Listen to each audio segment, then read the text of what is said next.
Hi, I'm Vizzy. I like making diagrams, so let's get right into it. So what do these three characters have in common with each other? Actually, probably a lot. But I'm using them for the example of the popular question: would you rather be a pirate, ninja, or cowboy? And that question got me thinking, why exactly do we like these types of characters? Sure, there's an element of power fantasy to each of them, but maybe there's something deeper. As I tried to answer that question, it led me to making this diagram. So I tried to balance why certain people liked certain characters. And the first split I had was between physical versus magical, someone who prefers connection to reality versus the spiritual. But of course, I realized it didn't end there. I then added on a positive and negative axis, which when you start seeing the rest of the chart, you'll understand those aren't actually static. They can be on either end. So negative can be on top and positive can be on bottom, for short. Maybe in a religious nature, like angels or demons. Or maybe being an optimist versus a pessimist. Or light versus dark. Next, we had artificial versus nature, which could be machines, buildings, AI, to animals, weather, anything naturally occurring. Pragmatic versus intuitive. Someone who wants to be viewed as a logical thinker versus someone who just gets it and goes based off of gut instinct. Stoic versus hedonist. Someone who limits their desires versus someone who indulges in them. Then introvert and extrovert, which have to do with how you handle social situations. And after I made this chart, I basically realized I made some kind of elemental magic chart for personality. But not only that, I basically recreated what was already a thing. These being the 12 Jungian archetypes, which before you make a comment about it, I know that these aren't actually his archetypes. And what this is more of a pop psych way to categorize these things. As there are not just 12. There's countless archetypes that represent different ideas in our mind. And these just so happen to be the ones that stuck most commonly. With that being said, I'm going to explain each archetype and then use an anime boy as an example. Starting us off, we have the innocent. The innocent seeks safety. They are an optimist, honest, and are humble. And they have a desire to be free from harm. And as you can see on the inside, there is a shadow archetype that represents the inverse of what the innocent is. Now, the shadow isn't necessarily bad per se, but it's just another facet of the personality of the innocent. You could very easily say that an innocent needs to be the victim of something to have something to be free from, or to seek safety from. And for this example, I think of Tanjiro from Demon Slayer. Next is sage. The sage seeks knowledge and understanding. They are wise, guiding, and assured of themselves. The sage's shadow is the elitist, the feeling that if they get this knowledge, they must be careful that it does not imply that they are better than others, just for having known it. The example for sage is Naruto. See if you can guess which ones Luffy and Spike are. Next is the explorer. The explorer seeks freedom.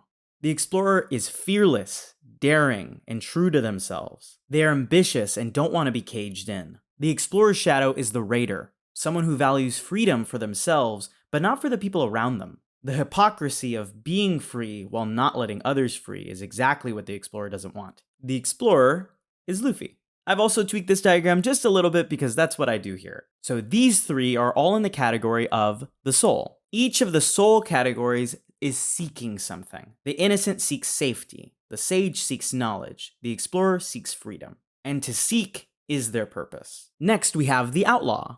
The outlaw wants to leave a mark by liberation. They are rebellious, combative, and a bit disruptive. The outlaw's shadow is the criminal. The outlaw's liberation can be seen as still trying to maintain some type of moral code, one that is typically against the status quo, while the criminal is not as concerned with keeping themselves morally clean. My example for outlaw is Spike. Next we have magician. The magician wants to leave a mark on the world with power. They want to make their dreams come true. And they have the power to do what they want to do. And they're mystical and informed. The shadow of the magician is the trickster. That power that the magician has could easily lend itself to being cruel to others, taking advantage of them, or tricking them to play into their schemes. My example for magician is Goku. Next is hero. The hero wants to leave a mark on the world through their mastery. They are brave, honest, aspirational. The hero believes the world can be better and wants to leave an impact by doing good and being good. The shadow of the hero is the villain, someone who's found that same mastery, but has found that they don't want to do good for others with the skills that they've acquired, for whatever reason.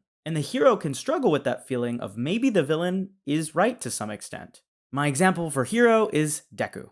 And these three categories fall into the body.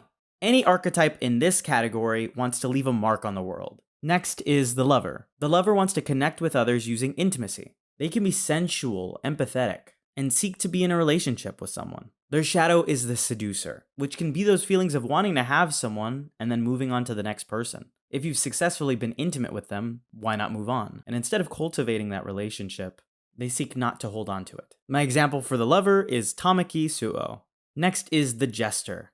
Jesters want to connect to others using pleasure. They are optimistic, playful, and love having a good time. They live in the moment and use humor to make other people happy. The shadow of the jester is the hater, because fundamentally hating something is putting into question why pleasure is there in the first place. When someone likes something and then they begin to question it, that pleasure they have is obscured, and the hater revels in that. My example for the jester is Bobobo Bo Bobobo. Next is the regular, sometimes called the everyman. And they want to connect with others and belong. They are humble, genuine, friendly, and they're extremely down to earth. The shadow of the regular is the follower. While the regular wants to belong as they are, the follower will mimic their way into being in a group. Instead of understanding the inside, the follower understands what they put out into the world and reflects that back. But with such a shallow connection, the follower will never be accepted. My example for regular is mob.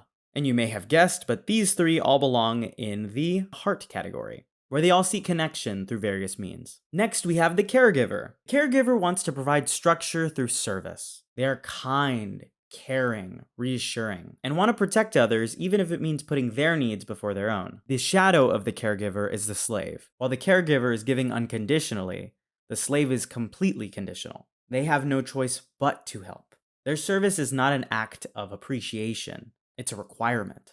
My example for caregiver is Josuke from part 4. Next is ruler. The ruler wants to create structure through control. They are commanding, articulate, and can have a sense of grandiosity. The shadow of the ruler is the tyrant. While the ruler may try to gather people through ethical means, the tyrant doesn't care about that.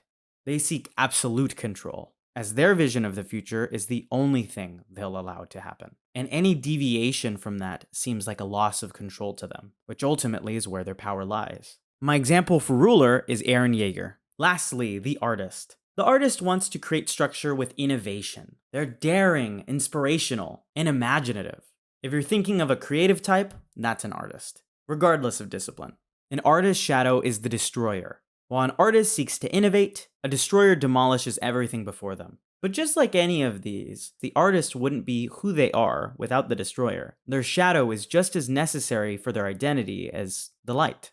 My example for artist is Senku.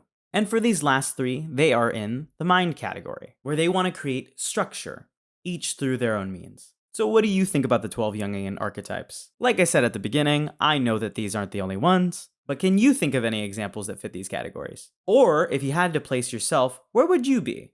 I think I'm a combination between the innocent, the magician, and the jester.